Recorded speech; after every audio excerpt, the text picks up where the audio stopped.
खेलेको कि खनेको हौ नमार है त्यो अतुवा मार्नु हुँदैन है किन चाहिँ त्यसै के दिन्छ त्यसले चाहिँ त त्यसले मल माटोलाई नरम बनाउँछ नरम नरम त छैन त ओ त यहाँबाट सयपत्री पनि छोड्न आँटेको टाइम भइसकेछ बट देन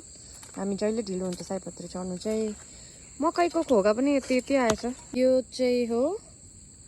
बारी अस्ति हामीले जुन चाहिँ रोपेको थियो टनटनी घाम मम्मीले रोप्नु भएको थियो त्यो काँक्रा बढेर अहिले यत्रो भएछ हामी त सोचेको थियो आउँदैन होला घामले बिल्लेर भनेर बट आएछ मम्मीको मेहनत काम ल्याएछ हाई बारी खनिसक्यो खै कहाँ खन्यो तिमीले यो हेरेर त्यसले खनेको चाहिँ सानो कुटीले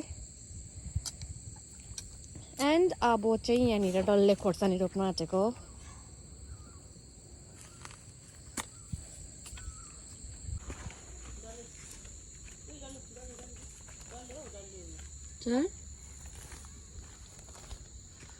हेर्नुहोस् हाम्रो डल्ले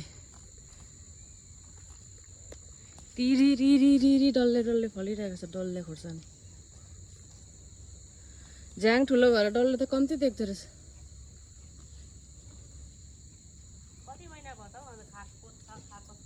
यो डल्लेको बोट चाहिँ कहिले पनि मर्दैन कहिले पनि सुक्दैन फलेको गर्छ फरेको